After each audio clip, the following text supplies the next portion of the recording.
नमस्कार दोस्तों, कैसे हैं आप सभी। उम्मीद है आप सभी बढ़िया होंगे। दोस्तों आज की इस वीडियो में आपसे बात करने वाला हूं कि शेयर मार्केट क्या है, ये कैसे काम करता है, शेयर मार्केट में निवेश करना कैसे चाहिए, सब कुछ इस वीडियो में आपको देखने को मिल जाएगा। वीडियो को एंड तक देखते रहिए अगर जरा सा भी इंटरेस्ट है आपके लिए तो। चलिए सबसे पहले बात करते हैं शेयर मार्केट क्या है। तो सबसे पहले तो मैं आपको एक डाउट ये वाला क्लियर कर देता हूँ, शेयर मार्केट जुआ या फिर सट्टा नहीं है। काफी लोगों के मुझे आपने सुना होगा कि लोग कहते हैं शेयर मार्केट में है मतलब जुआ खेलता है। तो भाई ये किसी भी तरीके से जुआ नहीं है। क्यों नहीं है उसके बारे में आपको बताने वाला हूं, क्लियर करने वाला हूं। बाकी निवेश करना ना करना सब कुछ आपके हाथ में, बस वीडियो में आपको बता रहा हूं कि शेयर मार्केट क्या है, कैसे काम करता है। देखिए मान के चलिए कोई भी XYZ कंपनी है, मान के चलिए एक कंपनी है, बढ़िया चल रही है, अपने ढंग से बढ़िया चल रही है। अब एक बढ़िया तो चल रही है, अगर इस कंपनी को पैसे की और जरूरत है, अपने आप को और ग्रो करने के लिए और ज्यादा पैसे की जरूरत है, तो एक कंपनी क्या करती है, मान अभी इसके पास 100% हिस्सेदारी है अपनी कंपनी की, प्राइवेट कंपनी है। तो एक कंपनी क्या करेगी, अपनी कुछ परसेंट हिस्सेदारी को, मान के चलिए 25% हिस्सेदारी को शेयर मार्केट में लिस्ट करा देगी अपने आप को, मतलब अपने 25% हिस्सेदारी शेयर मार्केट में बेच देगी।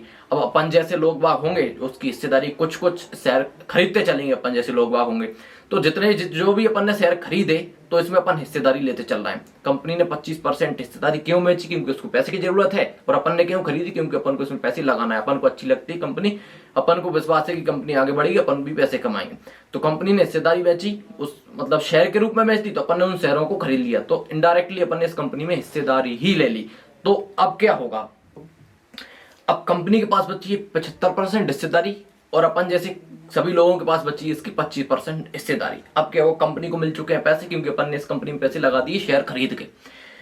तो देखिए अब जब भी ये कंपनी पैसे कमाएगी तो 75% पैसा तो खुद रख लेगी, क्योंकि 75% खुद की ही है कंपनी, और 25% इसने पब्लिक के पास कर दी, बेच दी, मान के चल नहीं सकते हैं।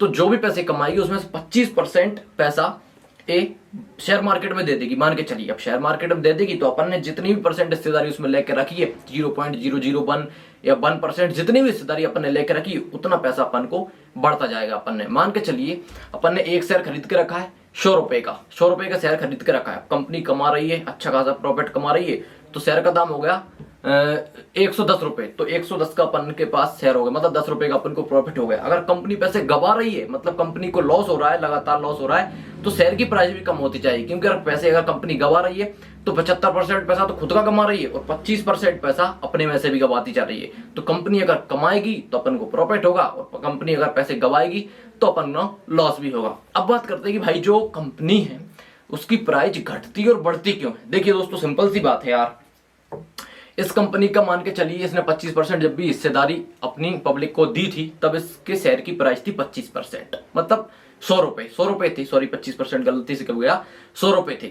अब देखिए अगर एक कंपनी अच्छा कर रही है तो लोग बाग और भी चाहेंगे कि यार इस कंपनी के शेयर में अपन निवेश करें ताकि अपन को भी प्रॉफिट हो। अगर कंपनी अच्छा प्रॉफिट बना के दे रही है लोगों को तो सभी लोग चाहेंगे कि इसमें अपन पैसे लगाएं। तो जब कंपनी के शेयर को ज्यादा लोग खरीदने वाले मिल जाते हैं, ज्यादा खरीदते हैं, बेचने वाले कम मिलेंगे, क्योंकि अगर कंपनी अच्छा कर रही है तो क्यों बेचेगा कोई अपने शेयर को।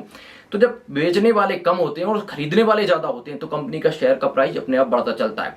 अब दूसरा फैक्टर यह है कि मान के चलिए कंपनी जो भी अब काम काज कर रही है उसमें कंपनी को घाटा लग रहा है, तो घाटा लग रहा है तो लोग बाग सोचेंगे यार कि अपन ने इसके शेयर खरीद कर रखे हैं तो अपन को भी घाटा हो रहा है, तो लोग क्या सोचेंगे इसके शेयर को चलो बेचो किसी दूसरी कंपनी में लगाएंगे। तो जब लोग बाग ज्यादा बेचने लगते हैं, और जस्ट सिंपल सी बात है, जब कंपनी को घाटा हो रहा है तो खरीदने वाले कम मिलेंगे उस शेयर को।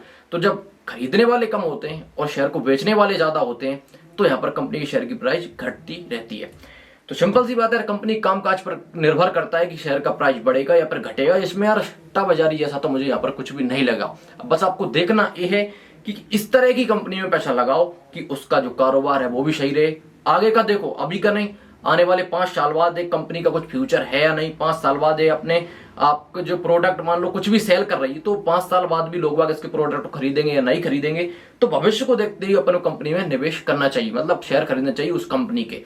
तो इसमें तो मेरे को किसी तरह की कोई भी सट्टा बाजारी नहीं लगी, सिंपल सी बात है, इसमें तो कुछ भी नहीं है भाई। कंपनी ने अपनी हिस्सेदारी कुछ पब्लिक को देके रखी है, पब्लिक ने कंपनी को पैसा देकर रखा है। अब जो भी पैसा अगर कंपनी कमाएगी, जितनी भी हिस्सेदारी जिन भी लोगों ने लेकर रखी है उसको पैसा मिलता जाएगा। जितना पैसा कंपनी गवाएगी, जितनी हिस्सेदारी जिसने लेकर रखी उतना पैसा उसका कम होता चलेगा। तो भाई बस अपने आप को देख के अपन को रिसर्च के आधार पर ये सिलेक्ट करना है कि भाई किस कंपनी में अपन को पैसा लगाना, बस ये शेयर बाजार। अब बात करते हैं कि भाई शेयर बाजार में आप निवेश कैसे करेंगे। दोस्तों शेयर बाजार में निवेश करना अब काफी ज्यादा आसान हो चुका है। देखिए जो शेयर बाजार में पहले निवेश करते थे लोग उनको बहुत कठिनाइयों का सामना करना पड़ता, लेकिन अब सब कुछ सिंपल है भाई। अब आपको डाउनलोड करना है अपस्टॉक को। अपस्टॉक एक ऐप है, इसके द्वारा आप डायरेक्ट किसी भी कंपनी के शेयर को खरीद सकते हैं और बेच भी सकते हैं। तो अपस्टॉक का लिंक मैंने आपको डिस्क्रिप्शन बॉक्स में देकर रखा है, वहां से आप अपस्टॉक को डाउनलोड कर लीजिए और अकाउंट बना लीजिए। अकाउंट बनाने के लिए आपको कुछ ज्यादा नहीं करना, आपके पास होना चाहिए एक बैंक अकाउंट, एक आधार कार्ड और एक पैन कार्ड। आधार कार्ड अपने मोबाइल नंबर से लिंक होना चाहिए, क्योंकि जब अकाउंट बनाते हैं डीमेट अकाउंट तो आपके आधार कार्ड पर एक ओटीपी आता है।